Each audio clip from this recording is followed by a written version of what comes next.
Yakin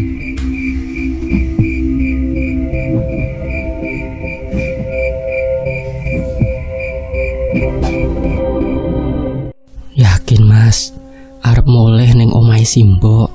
Tanya Tini yang katanya seperti ini. Yakin mas, mau pulang ke rumah Simbo? Aku menghela nafas. Sebetulnya pantang bagiku kembali ke rumah orang tua saat setelah menikah. Namun keadaan yang memaksaku untuk memilih demikian. Meh harap kepiye meneh to, Dik? Di sini juga sudah ndak ada yang diandalkan. Mau bagaimana lagi? Kataku. Semenjak wabah penyakit muncul, perekonomian terkena dampaknya. Ribuan buruh dipecat secara sepihak. Begitu juga denganku. Pabrik tekstil tempatku bekerja mengalami kebangkrutan. Hanya dalam kurun waktu 6 bulan saja, hampir separuh pekerja diberhentikan. Aku sudah berusaha untuk mencari pekerjaan lain. Bahkan pernah mencoba usaha warung makan, tetapi hasilnya tetap nihil. Apa ya Yeni setuju mas? Tanya Tini. Ketara sekali kekhawatiran di sorot mata istriku. Sudah 6 tahun ini kami tak pernah pulang ke rumah. Berkabar melalui surat pun bisa dihitung dalam hitungan jari. Sudah toh, tunggu saja, ucapku menenangkannya. Disinilah kami, menunggu di warung telepon, wartel, dekat dengan pasar. Aku mencoba untuk menghubungi Yeni. Awalnya aku kebingungan, karena sama sekali tak tahu harus menelpon siapa. Beruntung, pemilik wartel memiliki buku alamat telepon, jadi kami bisa langsung mencari deretan nama yang sudah menyatukan rumahnya dengan benda komunikasi itu. Dari ratusan bahkan ribuan nomor, aku hanya menemukan satu orang yang memiliki kontak dan alamat sama persis di kampung kelahiranku. Pak Sodik. Bisa dibilang beliau satu-satunya orang dengan alamat dan lokasi yang sesuai dengan pencarianku. Laki-laki itu pun berbaik hati untuk menyampaikan panggilanku, serta meminta kami untuk menghubunginya sekitar 30 menit lagi. Assalamualaikum, ucapku dengan nada sedikit keras, takut kalau suaraku tak terdengar di seberang sana. Waalaikumsalam, Mas Yanto, beneran ini kamu mas? Tanya Yeni di seberang sana. Iya Yen, ini aku. Gimana kabarmu? Sehat. Simbo sama suamimu juga sehat toh? Tanyaku. Namun Yeni terdiam. Justru yang terdengar suara isak tangis. Yen, kamu kenapa? Tanyaku penasaran. Tini pun tampak kebingungan. Ia lebih merapatkan tubuhnya ke arahku, mencoba mendengar perbincangan kami. Kenapa mas? Tanya Tini. Namun aku sebatas menggelengkan kepala. Yen, tanyaku sekali lagi. Simbo mas, jawab Yeni. Jantungku seketika berdetak kencang, takut dengan kalimat yang bakal dilontarkan oleh adik perempuanku itu. Yen, Simbo kenapa? Ngomong yang jelas, ucapku panik. Terdengar suara tarikan nafas di ujung sana. Simbo meninggal 7 hari lalu, ucap Yeni hampa. Seketika dunia di sekitarku menghilang. Peganganku pada gagang telepon mengencang hebat, seolah mempertahankan kekuatanku agar tidak limbung. Mas, panggil Yeni.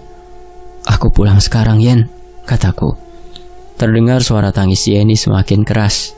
Aku hanya bisa menangkap kalimat bahwa dia menungguku di rumah. Mas, kenapa? Tanya Tini khawatir. Simbo meninggal dek 7 hari lalu, ucapku hampa. Innalillahi wa inna ilaihi raji'un, kata Tini. Kita pulang ke sana sekarang, kataku tegas. Tini tak berani membantah lagi. Aku yakin dia paham akan situasi saat ini.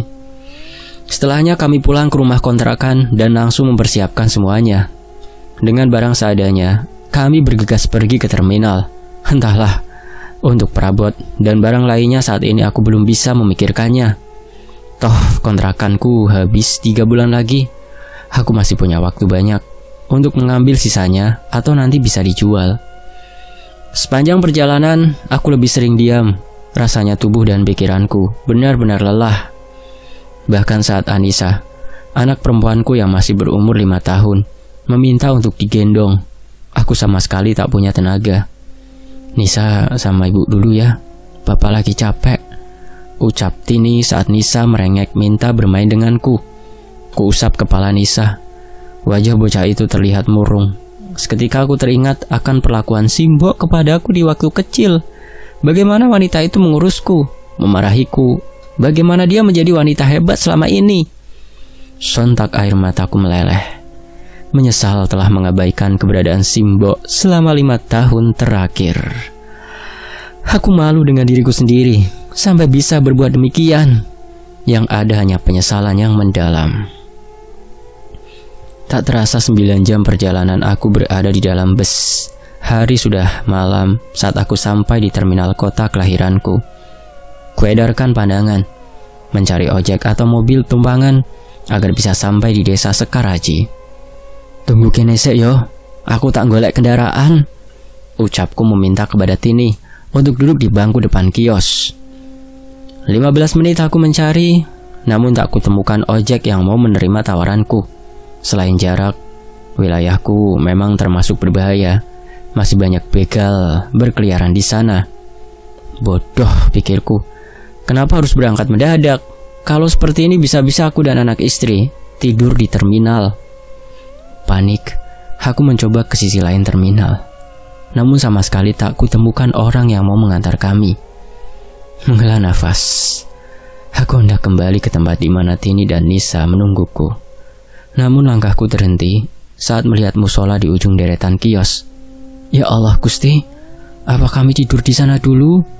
Ucapku kepada diri sendiri. Tak punya pilihan, aku bergegas kembali ke tempat Tini. Kasihan anakku kalau kelamaan terkena angin malam. Terus aku melangkah, namun dari kejauhan, aku melihat ada seseorang lain di dekat istriku.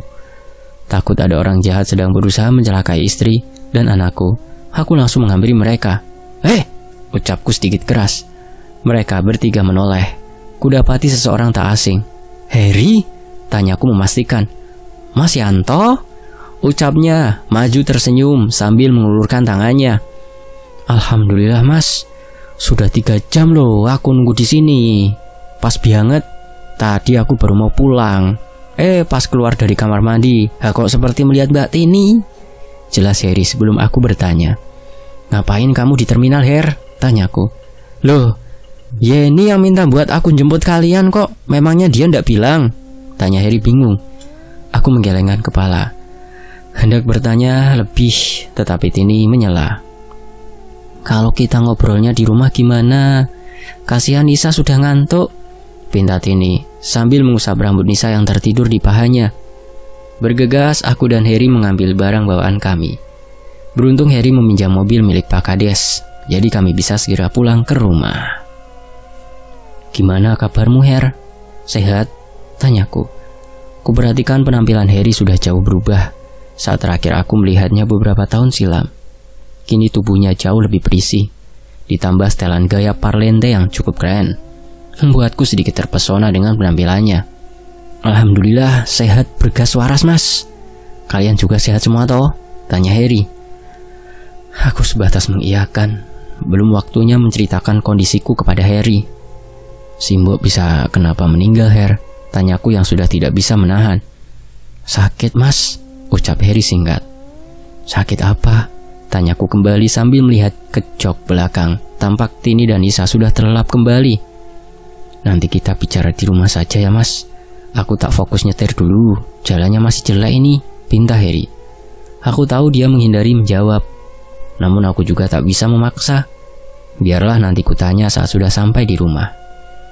30 menit berselang, akhirnya aku sampai di teras rumah peninggalan orang tuaku. Tubuhku sedikit bergetar saat melihat tenda masih terpasang di depan rumah. Ayo mas, ucap Tini menyentuh tanganku. Aku mencoba kuat.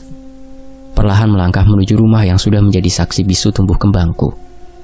Mas, jadi suara perempuan dari arah pintu depan. Aku berhenti saat Yeni berlari dan memelukku dengan erat. Air matanya tumpah. Bahkan aku harus menopangnya agar tak jatuh ke lantai. Yeni, astagfirullah, ucapku mengangkat tubuh Yeni. Sedang istriku panik dan segera memanggil Heri yang sudah sedari tadi masuk ke dalam rumah. Simbok mas, Simbok, erang Yeni. Heri, teriakku meminta tolong. Astagfirullah, lah kok malah tiduran di lantai? Ucap Heri berlari ke arahku. Wes cepet tolong istrimu ini, bentakku. Bergegas kami berdua segera membopong Yeni masuk ke dalam rumah. Yeni terisak. Ia terus memanggil Simbo berulang kali. Bahkan aku sampai ikut menitikan air mata melihatnya. Ikhlaskan Yen, kasihan Simbo kalau kamu seperti ini, ucapku lirih. Yeni hanya mengangguk. Lantas setelah wanita itu cukup tenang, aku beranjak keluar kamarnya. Loh, kok masih di sini? Kataku kepada Tini dan Nisa. Ia masih duduk di ruang tamu. Nunggu kamu, Mas. Gak enak kalau main nyelonong, kata Tini. Aku menggelengkan kepala, heran dengannya. Kenapa harus sungkan? Bukannya dia itu adalah istriku? Bergegas aku mengambil barang bawaan kami dan menggiring masuk istri dan anakku ke dalam kamar untuk beristirahat. Malam itu tidurku tak nyenyak. Berulang kali aku memimpikan Simbo. Ia terus menangis, memintaku untuk segera pulang ke rumah. Sementara itu, pada waktu yang lain, memangnya nggak dibawa ke dokter? Tanya aku penasaran saat Yeni menceritakan bagaimana Simbo bisa meninggal. Sudah ke puskesmas, tapi dokter bilangnya Simbo cuma kelelahan. Tapi tiap malam Simbo bilang kalau di perutnya sakit terus, kata Yeni. Kami saat itu sedang duduk di amben panjang di dapur rumah Simbo. Pagi itu setelah sarapan, aku meminta penjelasan Yeni mengenai penyakit yang Simbo derita. Terus, tanyaku. Terus apanya? Tanya Yeni kebingungan. Terus Simbo gak dibawa ke rumah sakit, ucapku. Yeni menggeleng. Ia lantas bercerita kalau Simbo pernah dibawa ke pengobatan alternatif, tetapi sama saja tidak ada yang tahu penyakit Simbo. Ya sudah, nanti siang antar aku ke makam Simbo ya, ujarku. Kamu kok kelihatan gak sedih, Mas? Tanya Yeni mengerutkan dahinya. Ya sedih, tapi mau apa juga buat berlarut dengan keadaan. Kasihan Simbo di sana kalau kita tidak ikhlaskan, jelasku. Yeni mengangguk tanpa mengucapkan sepatah kata pun. Dia beranjak meninggalkan kami. Mas, Yeni tidak suka yo sama aku. Ora seneng yo karo aku, tanya Tini berbisik. Ora seneng kepiye? Ndak suka bagaimana? Tanyaku mengerutkan dahi. Ya dari semalam aku sama sekali tidak disapa loh. Mending kita besok pulang saja, Mas. Masalah pekerjaan kita pikirkan lagi nanti, ucap Tini yang mulai rewel. Kula nafas. Belum juga aku mendatangi kubur Simbo, sudah ada saja hal yang harus dipikirkan. Perasaan kamu saja itu, mungkin Yeni sedang kurang sehat, kataku menenangkan. Hayo bisik-bisik apa? Masih pagi loh, terdengar suara Heri di ambang pintu. Entah sejak kapan anak perempuanku bisa nempel dengan Pak Leknya. Padahal baru tadi pagi mereka bermain bersama. Dari mana, Nis? Tanyaku tak menghiraukan ucapan Heri. Habis beli susu, Pak, jawab Heri menirukan suara anak kecil. Jangan dimanja, Mas. Bapaknya saja jarang loh seperti itu, kata Tini. Aku mendengus keras. Bagaimana mungkin Tini mengatakan itu semua kepada Heri? Sekali tidak apa-apa ya, Nis, kata Heri gemas. Jadi gak, Mas, katanya mau ke makam Simbo. Itu istrimu mau ikut sekalian dak? Tanya Yeni. Aku sebenarnya kesal dengan Yeni. Toh, apa susahnya menyebut nama Tini daripada menggunakan kata istrimu? Aku menggeleng samar ke arah Tini, memintanya untuk tidak membalas. Aku di rumah saja, Nisa sedang demam, ucap Tini dingin. Kuhela nafas. Kenapa baru bertemu sudah saling mengibarkan bendera perang seperti ini? Bagaimana kalau nanti aku harus bilang ke Yeni soal niatanku untuk tinggal di rumah ini? Ya sudah, titip anak istriku ya, Her, kataku. Sedangkan Yeni sudah berjalan mendahuluiku ke arah depan. Setibanya di pesarean, aku langsung memeluk kubur Simbo yang masih baru. Tak bisa kubendung betapa sakitnya batinku. Sepurone, Mbak, sepurone, maaf, Mbak, ucapku terus menerus. Sudah, Thomas, katanya harus ikhlas. Kalau sampean seperti itu aku gak jadi ikhlas nanti, ujar Yeni sesenggukan. Aku menengadahkan kepala, mencoba melepaskan rasa sakit di dalam hatiku. Andai aku pulang lebih cepat, Yen, mungkin aku masih bisa bertemu dengan Simbo, ucapku parau. Sudah Thomas, jangan disesali. Sudah ya, kita pulang yuk, pinta Yeni. Aku mengangguk. Segera aku mengirimkan lagi doa untuk Simbok. Setelah itu, baru melangkah pergi meninggalkan makam. Aku tak berniat untuk pulang ke rumah. Sengaja aku mengajak Yeni untuk mampir sebentar di pinggir sawah. Mau ngapain mas? Tanya Yeni penasaran. Sini Yen, ada yang mau aku bicarakan, kataku sambil duduk di pinggiran irigasi sawah. Yeni tak menjawab, namun ia segera duduk di sebelahku. Aku tak langsung berbicara, melainkan memandang hamparan sawah yang begitu luas. Aku menerangkan mimpi semalam, mengingat Simbok datang ke rumahku di provinsi sebelah. Beliau datang dengan air mata mengalir, memintaku untuk pulang. Mas, tanya Yeni. Aku memalingkan pandangan ke arah wanita itu. Kamu ada masalah sama Tini? Tanyaku langsung. Tampak Yeni menghela nafas kemudian menggeleng. Ora mas, aku cuma belum bisa menerima kelakuan istrimu, kata Yeni. Masalah yang mana Yen? Tanyaku. Kalau istrimu tidak ngotot untuk tinggal di kampung halamannya, mungkin Simbok masih bisa melihatmu di saat terakhirnya mas. Padahal kita tahu kalau Mbak Tini juga sudah sebatang kara. Nah, kenapa dia malah memintamu untuk jauh dari keluarga? Kata Yeni. Aku tahu sekarang inti permasalahannya. Memang betul Yeni yang memintaku untuk tinggal di daerah asalnya. Dia cuma tidak mau serumah jika ada laki-laki yang bukan muhrimnya, ucapku lirih. Alasan, aku menikah dengan Heri baru 3 tahun, tapi kalian pergi sudah 6 tahun. Takut ada mahram apanya? Sedang sekarang dia di rumah juga berdua dengan suamiku. Bukan aku menuduh macam-macam, tapi itu alasan yang tidak masuk akal, kata Yeni. Aku menghela nafas lagi. Sulit memang berbicara dengan Yeni. Sifatnya lebih cenderung seperti bapak yang keras kepala. Tolong Yen, sekali ini aku butuh bantuanmu, ucapku memberanikan diri. Meskipun aku masih memiliki hak atas rumah itu, akan tetapi bagiku saat ini Yenilah yang pantas memilikinya. Yeni tak menjawab. Justru ia menurunkan kakinya ke irigasi agar terkena air yang mengalir. Yen, aku dipecat dari pekerjaanku. Sedang kamu sendiri tahu, aku tidak memiliki ijazah sekolah sepertimu. Aku sudah berusaha untuk membuka usaha jualan kecil-kecilan, namun semua gagal di tengah jalan, kataku. Yeni masih tak diam. Ia terus bermain air menggunakan kakinya. Hal yang selalu ia lakukan saat merasa banyak beban pikiran yang menumpuk. Yen, panggilku setelah beberapa saat diam. Butuh bantuan apa mas? Tanya Yeni tanpa memalingkan kepala. Untuk sementara waktu, boleh aku tinggal di rumah itu? Aku berniat untuk membuka usaha. Dan bisa aku pinjam uangmu untuk modal? Ucapku berat. Selama ini aku tak pernah sekalipun yang namanya meminjam uang kepada siapapun. Bahkan Tini juga selalu kuberitahu untuk tidak pernah mencoba melakukan. Aku tahu berhutang hanya lingkaran setan. Kamu pulang cuma karena uang mas? Tanya Yeni dingin. Mentalku merosot. Tak pernah kusangka adik perempuanku berkata demikian. Sporone yo Yen, ucapku memalingkan kepala, kembali melihat gambaran persawahan di depanku.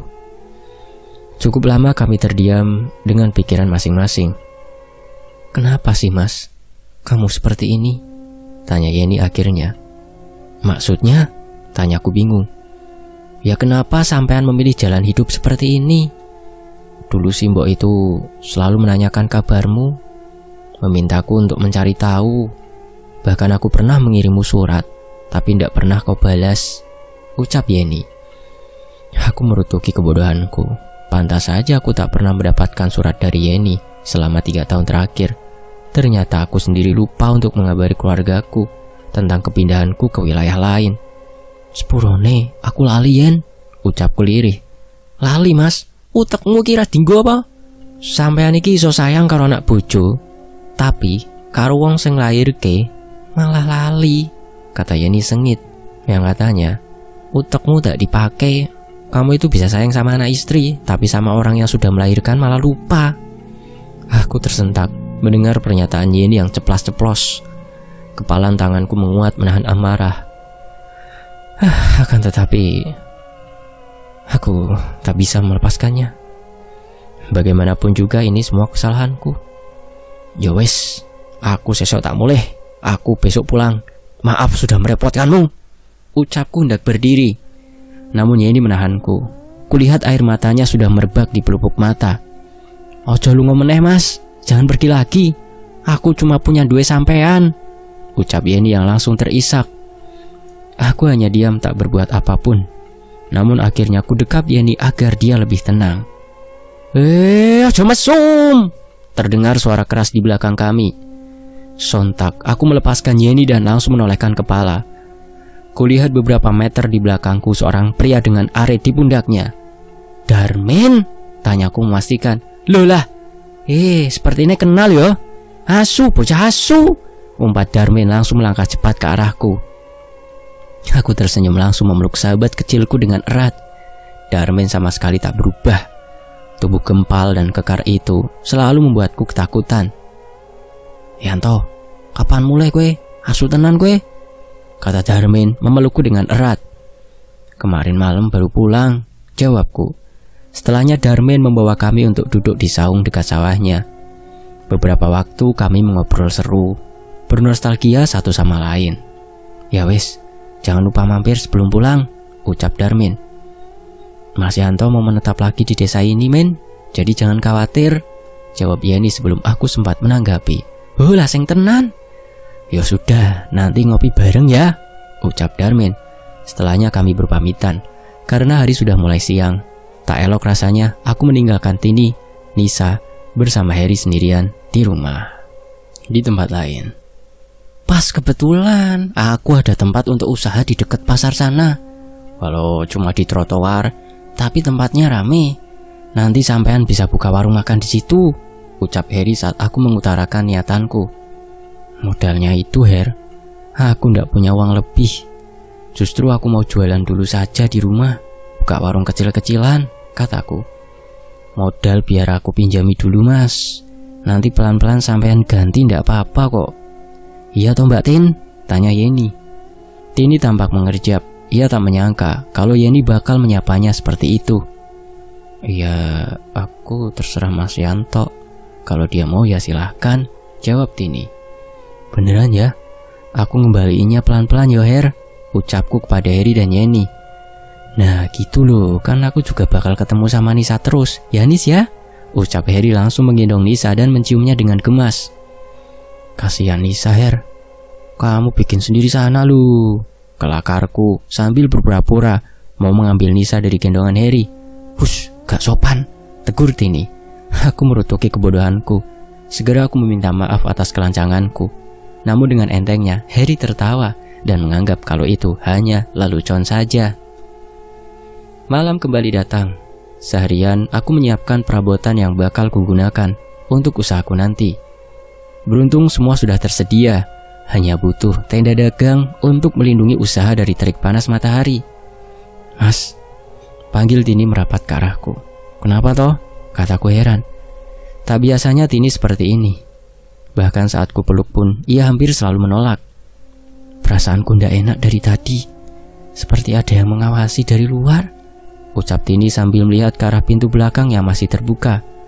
Ya mungkin si Mbok lagi pulang, ucapku asal. Jangan ngawur kamu mas. Yuk kita ke kamar aja, pinta Tini. Sebentar lagi, kamu duluan sana, pintaku. Males mas sendirian, masih sering kebayang si Mbok aku, ujar Tini bergidik. Akan ada Nisa, toh si Mbok juga bukan dedemit, jadi ndak perlu takut, ucapku masih sambil mengelap piring gelas. Nisa malam ini tidur sama Yeni. Tuh, iparmu ndak mau lepas dari Nisa. Katanya biar Yeni segera ketularan, kata Tini sebal. Halah, tidak ada yang perlu ditakutkan. Wes sana, nanti aku nyusul, kataku. Sungguh, aku tak pernah suka kalau sedang melakukan pekerjaan dan diganggu seperti ini. Dasarnya Tini saja yang penakut. Toh selama aku hidup di sini juga tidak pernah ada yang namanya hantu. Bener ya, jangan lama-lama, ucap Tini yang langsung melangkah pergi. Aku sebatas menggeleng, lalu kembali membersihkan perabotan yang bakal kugunakan untuk usahaku nantinya. Cukup lama aku duduk di dapur rumah ini, sambil bersenandung lirih. Terus saja aku nikmati pekerjaan yang kulakukan. Kreng. Spontan aku menoleh ke arah pintu.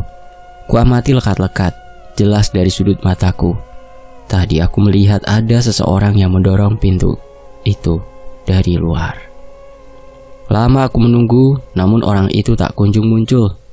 Tak kuhiraukan, berpikir kalau itu hanya sebatas angin. Aku kembali melakukan aktivitasku. Blam. Aku tersentak langsung menoleh ke arah pintu. Kaget karena benda itu tiba-tiba saja tertutup seperti baru dibanting oleh seseorang. Jengkel, aku bergegas melangkah ke arah pintu. Penasaran siapakah gerangan yang mengerjaiku? Namun, saat ku melongokkan kepala keluar, aku tak mendapati siapapun di sana. Apa karena angin? Tanyaku sambil merasakan angin di sekitarku. Tak mau berpikir lebih, aku berniat kembali membersihkan piring gelas. Namun saat aku berbalik, seketika tubuhku mematung. Aku tak menyangka seumur hidupku, aku tak pernah melihat hal seperti ini. Jelas kulihat, ada sosok pocong sudah tiduran di amben yang tadi dipakai untuk membersihkan piring gelas. Aku ingin berlari, namun rasanya tubuhku mati rasa. Aku tak bisa bergerak barang sesenti pun. Bahkan mataku sampai tak berkedip melihat pemandangan di depanku. Aroma darah mulai tercium pekat di hidungku. Aku menggeleng, tak percaya dengan apa yang aku lihat. Hingga perlahan sosok pocong itu mengangkat punggung. Awalnya aku tak menyadari, namun saat menatap wajah pocong itu, aku melihat rupa simbok yang begitu mengerikan. Matanya hitam, wajahnya pucat berkorong, serta aroma yang begitu memualkan. Aku berusaha untuk mundur. Logikaku mengatakan kalau sosok itu tak bakal menghampiri. Namun tetap saja, seolah aku terhipnotis oleh sosok itu, hingga pocong itu benar-benar duduk tegak. Betapa kagetnya aku saat melihat simbok dengan tubuh terpocong berlumuran darah menatap nyalang ke arahku. Pulang, ucapnya datar. Aku tersentak saat mendengar teriakan wanita dari arah kamar. Tini, ucapku langsung berlari meninggalkan dapur. Kubuka pintu kamar, kudapati Tini sedang meringkuk di depan almari dengan tangan menutupi kepalanya. Tini, ucapku langsung memeluknya. Pergi, teriaknya mencoba melepaskan pelukanku. Hehe, iki aku Yanto, ucapku mencoba menenangkannya. Saat ini menyadari bahwa orang yang memeluknya adalah aku, ia langsung menghambur dan memelukku erat. Simbok mas, tadi pocong Simbok ada di atas kasur, ucapnya histeris. Mas, Mbak Tini kenapa? Terdengar suara Yeni dari luar kamar. Aku menggeleng, meminta Tini untuk tak menjawab. Gak apa-apa Yen, lihat tikus kok tadi, kataku dengan nada senormal mungkin. Walah, ya sudah, Nisa tidur sama aku ya, ucapnya. Iya Yen, jawabku. Setelah itu terdengar suara langkah kaki Yeni menjauh. Shh, tenang, jangan sampai mereka mikir aneh-aneh. Sudah mungkin kamu kecapean, ucapku berusaha untuk menghiburnya. Aku tak mau nanti Yeni maupun Harry mengetahui kalau aku dan Tini melihat sosok Simbok dengan kondisi yang mengerikan. Hari demi hari berlalu, aku dan Tini menyimpan rapat kejadian malam itu. Awalnya memang aku merasa takut, namun lambat laun kejadian itu hilang dari pikiranku. Bahkan sekarang aku selalu sibuk dengan usaha warung makan kami.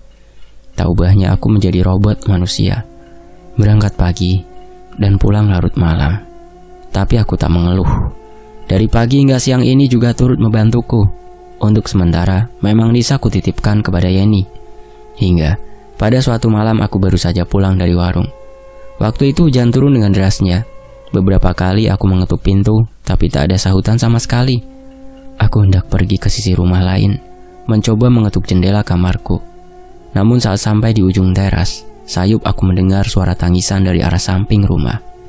Aku tak memikirkan sesuatu yang janggal, malahan berpikir kalau itu adalah Yeni. Ku coba untuk menghidupkan lampu samping, namun sepertinya bohlam lampunya mati. Takut terjadi sesuatu dengan Yeni, bergegas kulangkahkan kaki ke sana. Terlihat ada satu sosok meringkuk di ujung bangunan dengan kepala tertunduk ke bawah. Yeni, panggilku. Namun tak ada sahutan. Sosok itu terus menangis mengimbangi suara rintik hujan. Kulangkahkan kaki ke sana, berniat untuk menyambanginya. Yen, ucapku sekali lagi. Perlahan sosok itu mendongakkan kepalanya. Seketika aku terperanjat hebat. Saat mendapati itu bukanlah Yeni, melainkan sosok Simbo yang sudah meninggal beberapa bulan lalu. Aku tak bisa bergerak. Tubuhku seolah membatu, hingga perlahan sosok itu bergerak ke arahku. Kini dengan jelas aku melihat sosok Simbo melotot ke arahku. Wajahnya begitu pucat. Mulai, aku ikhlas. Desisnya melotot ke arahku. Tersadar aku langsung berlari. Tak dipedulikan tanah berlumur yang mengenai celanaku. Dek, buka. Teriakku terus menggedor pintu. Masih tak ada sahutan. Aku hendak pergi ke arah samping saat mendapati dua orang berlari ke arahku. Aku tak tahu dari manakah mereka. Mas, Nisa dan Yeni hilang, ucap Tini langsung memelukku. Kok bisa Nisa pergi? Kamu gak ngawasi, Tin? Tanyaku mulai ikut panik. Tadi dia izin mau ke warung beli permen, tapi sudah hampir setengah jam belum pulang. Pas ku cari di warung, dia sudah tidak ada, isak Tini. Aku sudah melupakan sosok Simbo yang barusan aku lihat. Kini sepenuhnya pikirku tertuju pada anak semata wayangku. Sebentar, aku belum paham. Nisa hilang kemana? Yeni juga kemana? Mereka sedang pergi berdua atau bagaimana? Tanyaku cepat. Yeni pergi sedari pagi, Mas. Sampai sore belum pulang, kata Harry. Saat ini yang terpenting Nisa terlebih dahulu. Yeni sudah dewasa. Mungkin dia sedang pergi ke rumah temannya, tetapi beda dengan Nisa. Bocah itu masih belum bisa berpikir. Kamu ini bagaimana, Totin? Aku sudah kerja keras. Lah kamu mengurusan aja ndak becus, umpatku. Baru kali ini aku marah dengan Tini. Bagiku Nisa adalah segalanya. Cukup aku pernah merasakan kehilangan Simbo tanpa aku lihat jasad terakhirnya. Mas, tenang. Kita cari lagi. Mbak, mendingan kamu di sini aja. Siapa tahu Yeni pulang, ucap Harry. Aku tak berkata, langsung mengambil payung di tangan Tini. Persetan kalau dia menangis. Aku sedang benar-benar marah dengan istriku itu. Mas, aku ikut, pinta Tini. Sudah tahu kamu di sini aja. Jangan nambah masalah. Makanya anak itu dijaga, bukan malah ngerumpi sama tetangga, bentakku jengkel. Tini tertunduk. Ia terisak dalam diam. Mas, kamu sudah, kasihan Mbak Tini sih, ucap Harry. Tapi aku tak peduli. Kulangkahkan kaki, tak peduli hujan mengguyur dengan deras. Yang terpenting saat ini, aku bisa menemukan Nisa secepatnya. Berdua aku dan Harry terus saja mencari sekeliling desa. Bahkan satu persatu rumahku ketuk untuk mencari keberadaan Nisa. Lapor Pak Kadus dulu saja. Nanti biar warga ikut membantu. Mas Darmin bisa membantu untuk umumkan dari masjid. Siapa tahu Nisa ada di salah satu rumah warga, kata Harry. Aku tak bisa menanggapi. Pikiranku kacau, memikirkan kondisi Nisa. Ditambah hujan semakin deras. Dok, kamu kemana toh? Batinku. Semalaman kami mencari, bahu-membahu berusaha menemukan Nisa, akan tetapi nihil. Bahkan pemilik warung tempat yang dituju Nisa pun tak melihat keberadaan anak itu seharian ini. Kita pulang dulu, Mas. Siapa tahu Nisa sudah di rumah. Semoga Yeni juga sudah pulang, kata Harry. Aku menggeleng. Tak tega rasanya jika membayangkan Nisa duduk meringkuk seorang diri di suatu tempat. Mas, kita pulang dulu ya. Sampean istirahat dulu. Kalau sampean sakit nanti malah repot semua, ucap Harry membujukku. Aku terus menolak. Namun setelah diyakinkan oleh beberapa orang kalau Nisa bakal pulang, aku setuju. Siapa tahu Nisa memang sudah pulang ke rumah. Sesampainya di rumah, harapanku pupus. Aku hanya mendapati Tini meringkuk di sofa ruang depan. Wanita itu terbangun saat mendengar pintu terbuka. Gimana, Mas? Nisa mana? Tanya Tini. Aku menggeleng. Seketika Tini memelukku erat. Ia mengerang, menjerit memanggil Nisa berulang kali. Mas, Nisa kemana? Ayo Mas, cari Mas, isak Tini menarik tanganku. Tapi aku tetap bergeming. Air mataku tumpah. Aku sudah tidak tahu lagi di mana harus mencari Nisa. Yeni, ucapku memandang ke arah Harry. Yeni sudah pulang, Her? Tanyaku. Tini menggeleng. Tadi Yeni pamit kemana? Tanyaku kepada Harry. Dia tidak pamit, Mas. Dia pergi saat aku sedang di luar rumah, kata Harry tanpa raut wajahnya begitu tenang. Biasanya dia kemana? Kalian sedang tidak bertengkar kan? Tanyaku penasaran. Harry menggeleng. Coba Her, kamu tanya ke teman-temannya. Siapa tahu Yeni sedang di rumah mereka, kataku. Harry mengangguk. Sekilas ia menoleh ke arahku dan Tini bergantian, lalu bergegas keluar rumah. Buatkan aku kopi dek, sama bawakan rokok, pintaku. Tanpa menjawab, Tini bergegas ke dapur untuk membuatkanku secangkir kopi. Ada yang aneh menurutku. Selama aku tinggal di sini, tak pernah sekalipun Yeni membawa pergi Nisa. Memang dia sangat menyayangi Nisa, tapi kenapa dia harus pergi? Mas Yanto! Terdengar teriakan Tini dari arah dalam. Kenapa? Tanyaku dengan jantung berdebar. Berharap Nisa sudah kembali ke rumah. Tanpa menjawab, Tini memberikanku secari kertas. Dengan cepat aku membacanya. Seketika tubuhku melemas. Ora mungkin. Tidak mungkin Yeni melakukan hal seperti itu, ucapku saat selesai membaca tulisan di kertas itu. Dalam tulisan tangan Yeni, ia menyatakan kalau kecewa dengan Tini. Ia kecewa karena tak becus mengurus Nisa. Karena itulah dia meminta izin kepada kami untuk membawa Nisa pergi. Aku meremas kuat kertas itu. Meski Yeni tak suka kepada Tini, lantas kenapa malah membawa Nisa pergi? Kenapa tidak meminta kami untuk keluar dari rumah ini saja? Mas, Yeni tidak ada di rumah temannya, ucap Harry. Namun aku tak menjawab. Kuserahkan secari kertas yang sudah kumal itu. Harry menerima.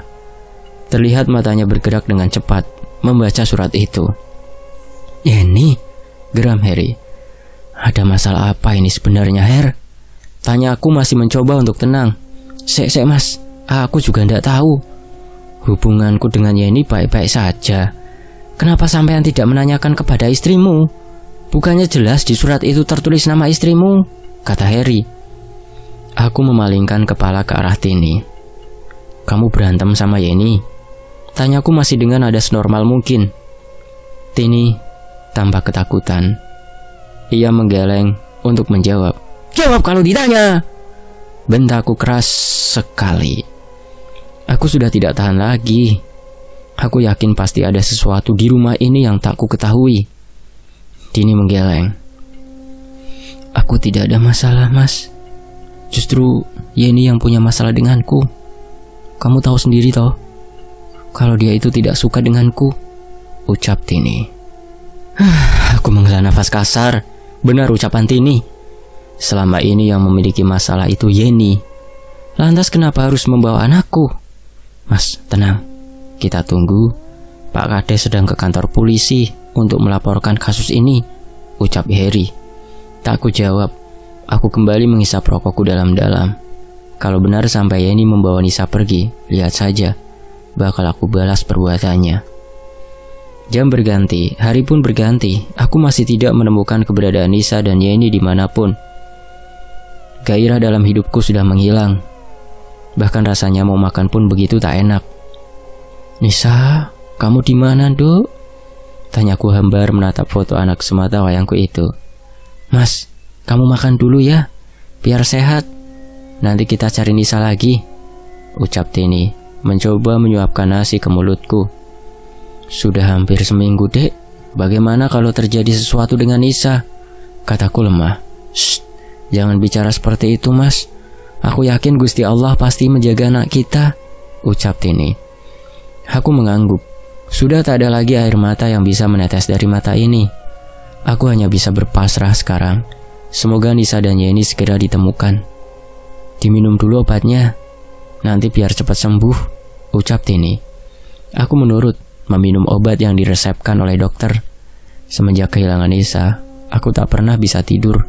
Hingga dokter mendiagnosis aku terkena penyakit mental akut. Beruntung aku segera dibawa ke dokter. Jika tidak mungkin saja bisa berakhir di rumah sakit jiwa.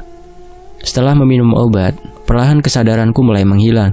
Hingga, Pak, Bapak, terdengar suara anak kecil di telingaku. Sontak aku langsung bangun dari pembaringan. Nisa? Tanyaku mencari sumber suara. Kriak. Pintu kamarku tiba-tiba saja tertutup. Tapi aku melihat kepala Nisa menghilang di baliknya. Bergegas aku melangkah. Bibirku tersenyum senang, merasa bahwa Nisa sudah pulang. Saat kubuka pintu, benar saja, kulihat Nisa sedang berlari ke sana kemari, membawa boneka kesayangannya. "Bapak, bapak," ucapnya girang sekali. Aku menghampiri bocah itu. Segera aku gendong Nisa. Kuciumi pipinya dengan gemas. "Geli pak, geli," ucap Nisa kegelian. "Mas, kasihan anakmu loh, sudah kegelian seperti itu," ucap Yeni. "Hah, Yeni? Kamu sudah pulang?" tanyaku kaget. "Iya mas, yuk duduk di sana, capek aku mas," ucap Yeni. Aku menuruti ucapan Yeni. Tak ada perasaan curiga apapun kepada adik perempuanku itu. "Mas, aku boleh minta tolong?" tanya Yeni. "Minta tolong apa, Yen?" ucapku.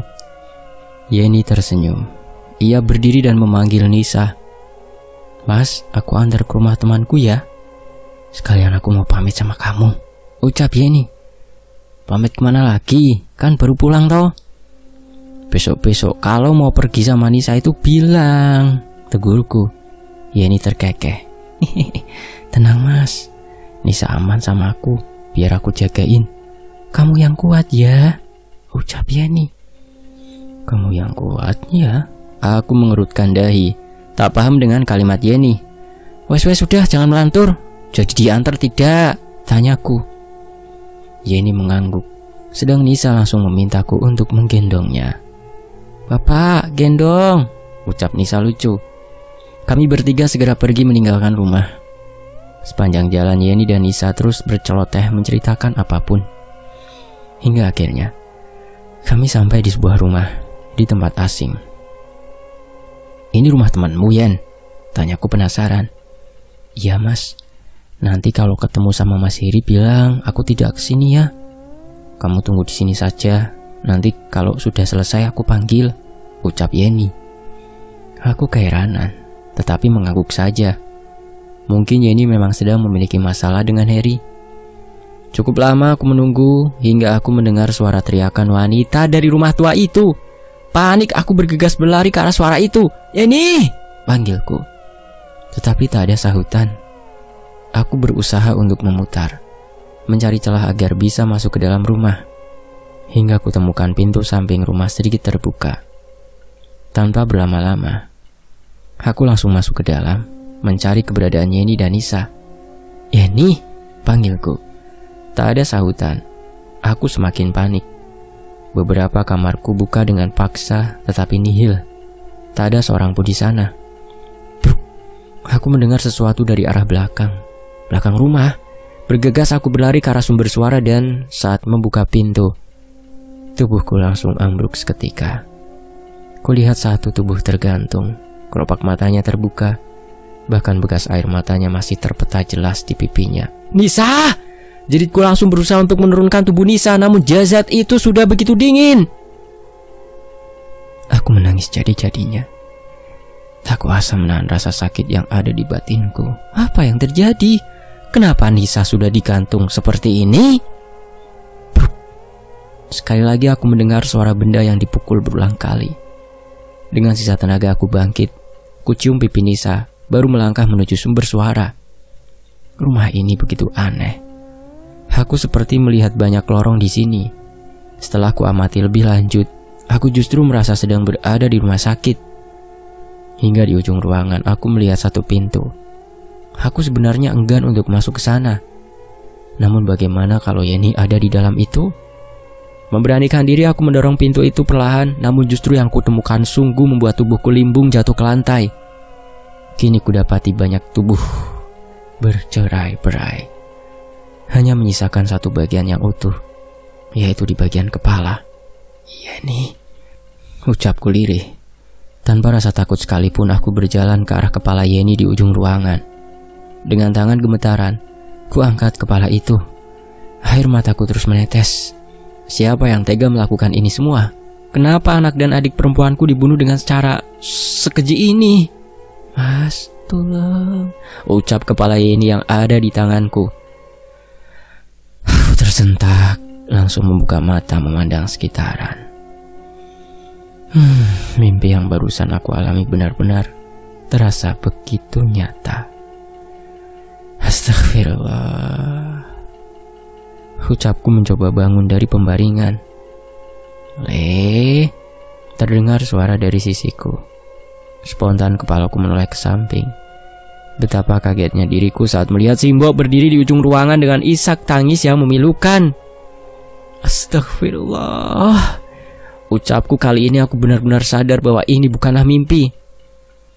Loro le, sakit. Simbok ora ikhlas. Simbok tidak ikhlas le. Ucapnya langsung menghilang dari pandangan. Spontan aku langsung bangkit. Ada perasaan ngeri yang hadir di dalam diriku. Semoga apa yang kupikirkan tak pernah terjadi. Kusambar jaket dan langsung menghambur keluar kamar. Tak kudapati Tini maupun Harry dimanapun. Tak peduli, aku segera mengambil senter di almari. Malam itu aku nekat pergi ke bangunan bekas rumah sakit yang terbengkalai. Singkatnya, saat aku sudah sampai di sana, suasana begitu sepi. Namun aku melihat ada setitik cahaya dari kejauhan. Aku sudah tak peduli dengan dedemet atau semacamnya.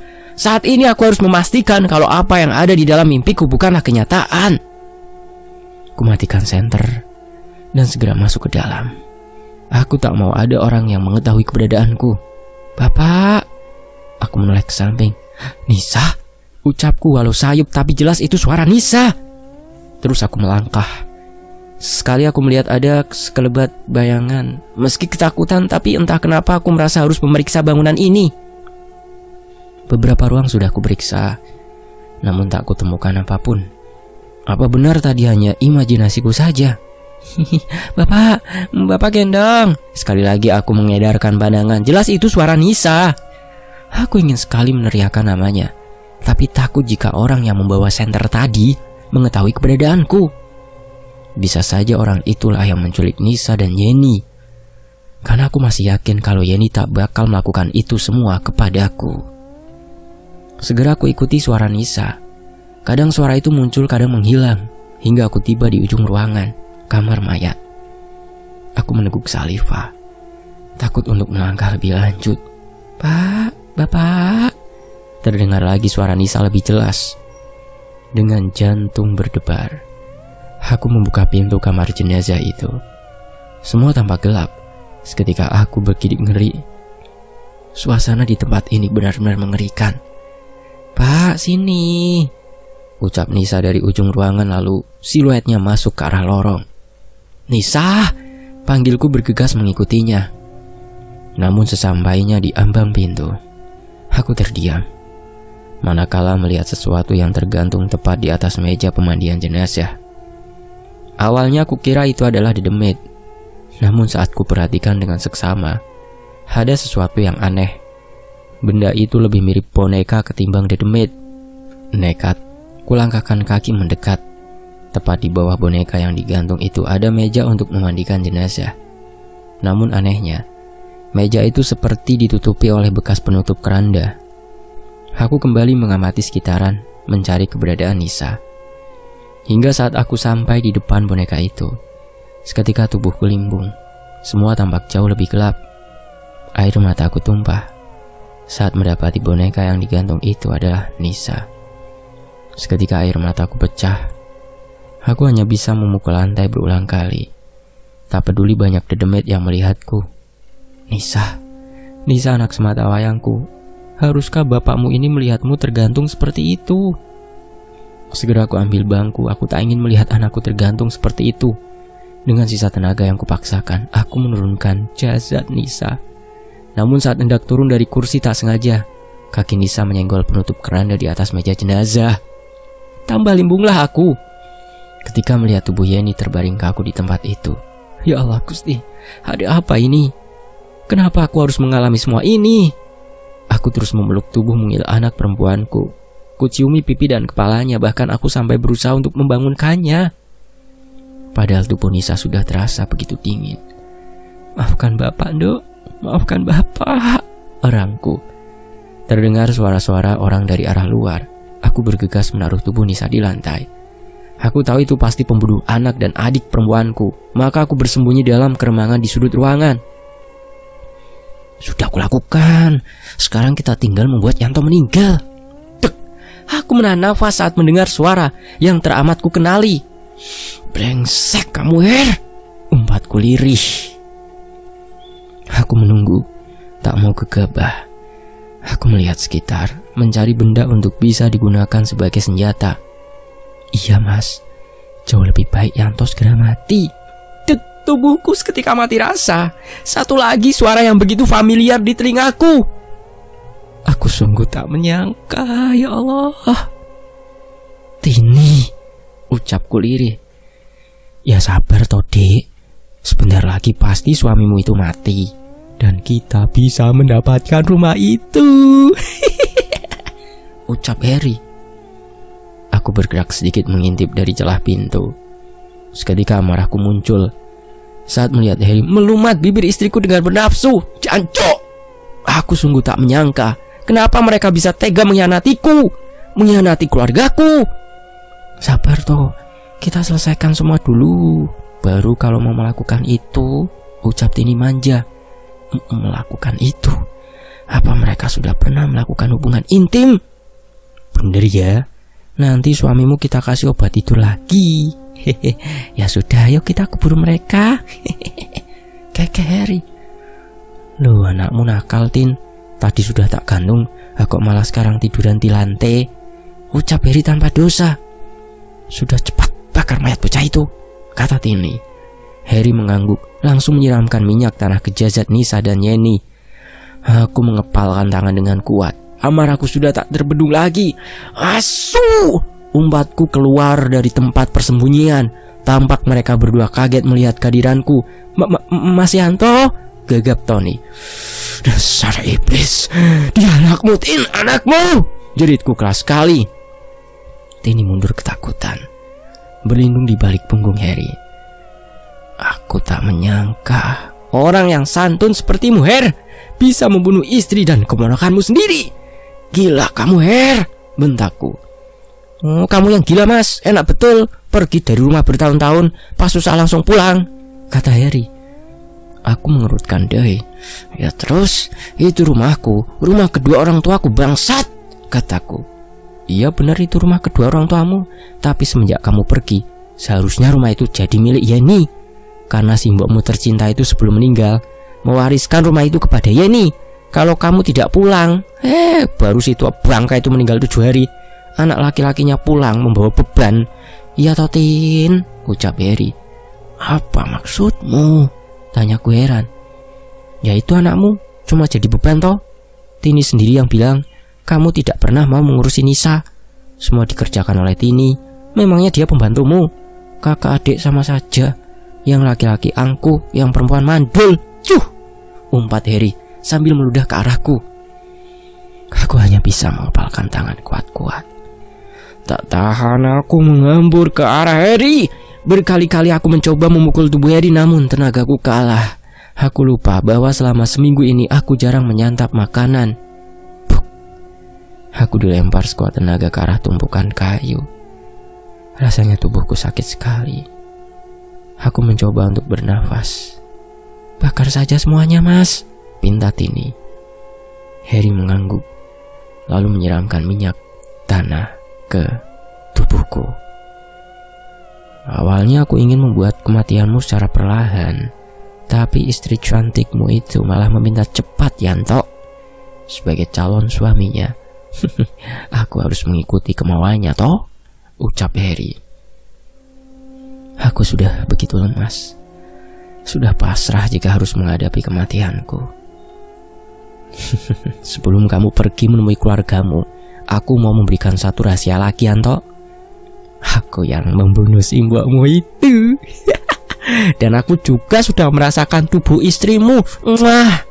keke Harry sambil menghidupkan korek di tangannya, sedang aku hanya tersenyum menyeringai. Tepat sebelum Harry melemparkan korek api ke tubuhku, dari arah belakangnya Darmin memukulkan balok kayu tepat ke kepala Harry. Tampak laki-laki itu menggelepar. Darah mengucur deras dari kepala laki-laki brengsek itu. Sesaat Harry mengejang, kemudian tersengal dan tidak bergerak. Beruntung Darmin datang tepat waktu. Kalau saja aku tak bertemu dengannya dan meminta tolong untuk mengantarkan ke sini, mungkin aku sudah menjadi mayat saat ini. Yanto, ucap Darmin mencoba menolongku. Aduh, mati aku bakal di penjara. Aku wis mateni wong Yan, ucap Darmin dengan nada bergetar. Aku hanya tersenyum lemah. Kamu mau selamat, Dar? Tanyaku. Lah iya, anak istriku bagaimana nanti? Kata Darmin panik. Aku memejamkan mata, membuat keputusan yang begitu sulit. Namun saat teringat dengan Nisa, Yeni, dan Simbo, hatiku menjerit. Jangan sampai Darmin mengalami apa yang ia rasakan. Tini juga mati, ucapku enteng. Iyo, maaf Yoyan, ucap Darmin. Kamu dengar toh, dia yang membunuh anaknya sendiri. Iblis seperti itu sudah pantas hidup di neraka, ucapku sengit. Nah terus bagaimana ini Yan?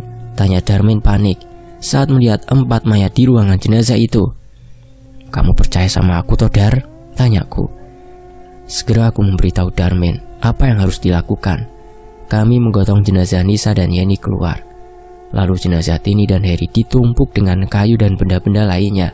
Setelahnya, aku meminta Darmin untuk membakar tempat itu. Api berkobar hebat, dahsyat. Bergegas aku meminta Darmin untuk pergi sejauh mungkin dari tempat ini. Satu pesanku nanti, dia berkenan untuk mengurus jenazah Nisa dan Yeni. Awalnya Darmin menolak. Dia bersikuku untuk tinggal, tapi ku ingatkan dia bahwa di rumah ada istri dan anaknya yang menantinya. Dengan air mata yang merebah, ia memelukku erat, berjanji bakal selalu merawat makam keluargaku. Wes ndang, bariki polisi bakal teko, pintaku. Darmin bergegas pergi dari tempat itu, sedangkan aku hanya diam, memandang kobaran api yang semakin membesar. Hingga beberapa saat kemudian, polisi datang. Mereka panik melihat pemandangan mengerikan. Seorang laki-laki dengan 2 jasad di kanan kirinya sedang duduk termenung melihat kobaran api di depannya. Beberapa bulan kemudian, aku divonis dengan pasal pembunuhan. Aku sudah tak peduli lagi. Justru dengan begini, aku malah jauh lebih ikhlas untuk melanjutkan hidup ketimbang di luar sana tetapi mengorbankan teman yang sudah menyelamatkan hidupku. Begitu pula, aku tak bisa membayangkan bagaimana bisa hidup tanpa keluargaku. Selesai. Demikianlah sebuah kisah berjudul Jasad Keluargaku dari Netrakala. Mohon maaf kalau fakta sejarah membacakannya ada salah baca atau salah dalam membaca kalimat-kalimat tertentunya ya. Mohon maaf, dimaafkan ya. Fakta sejarah pamit, sampai jumpa di kisah lainnya. Wassalamualaikum warahmatullahi wabarakatuh.